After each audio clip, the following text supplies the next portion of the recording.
ఏమంటారు లోపట్ల ఎట్లుంది పరిస్థితి, ఎలా స్పందిస్తున్నారు వాళ్ళు? నిన్న జరిగినటువంటి అంశాన్ని కనుక ఒకసారి చూసుకుంటే ఈరోజు అయిపోయింది కదా, అందరితో పాటు ఒకటి చేసుకో, బయట చేసుకో.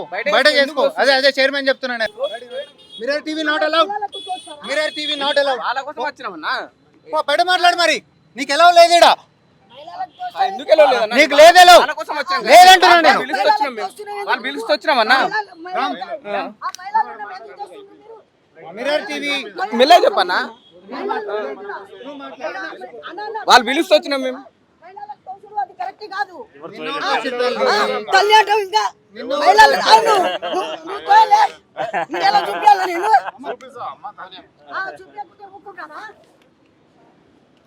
అన్న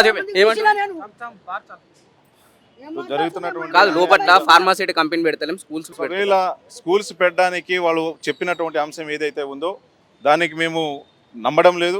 ఎందుకంటే దాదాపుగా 1358 ఎకరాలు ఎవరు పిచ్చోళ్ళు ఎవరు స్కూల్ పెట్టడానికో లేకపోతే దానికి వేరే మంచి చేయడానికో అది కరెక్ట్ కాదు, రాదు.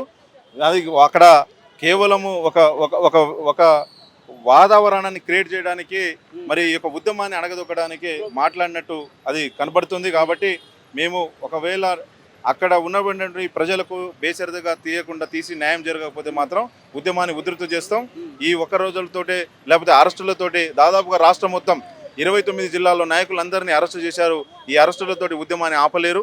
దీన్ని మాత్రం ఎట్టి పరిస్థితుల్లో కనుక ముందుకు తీసుకుపోతాం. ప్రధానంగా పదే చెప్తున్నారు, మీకు మా కమ్యూనికేషన్ గ్యాప్ వచ్చింది తప్ప అక్కడ నిజంగానే ఫార్మాసిటీ కంపెనీలు పెడతలే అన్న వాళ్ళు ఎందుకు అరెస్టులు కొనసాగుతున్నాయి అంటారు? మరి ఫార్మాసిటీ అనేది అది ప్రభుత్వం దగ్గర ఉన్నటువంటి అంశం. మరి లేనప్పుడు శ్వేతపత్రం రిలీజ్ చేయవచ్చు కదా, ఒక శ్వేతపత్రాన్ని రిలీజ్ చేయవచ్చు కదా ప్రభుత్వం. ఎందుకు చేయట్లేదు? వాళ్ళ చేతిలోనే కదా.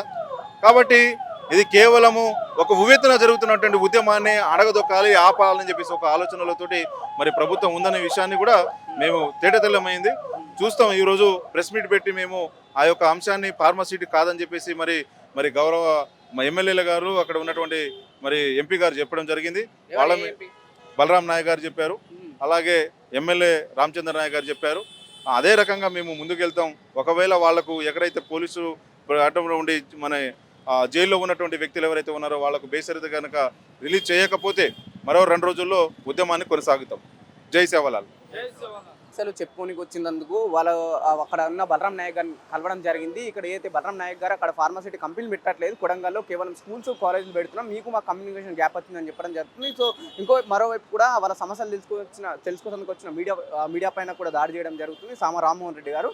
చూద్దాం ప్రభుత్వం ఎంతవరకు స్పందిస్తుంది, దీనిపై నిజంగానే ప్రభుత్వం వీటిపైన చర్యలు తీసుకుంటారా లేకుంటే ఇక్కడికి ముందు కొనసాగిస్తున్న విషయాలు కూడా మనం వేచి చూడాల్సి ఉంది. కెమెరామెన్ శివతో పవన్, మిర్రర్ టీవీ, హైదరాబాద్.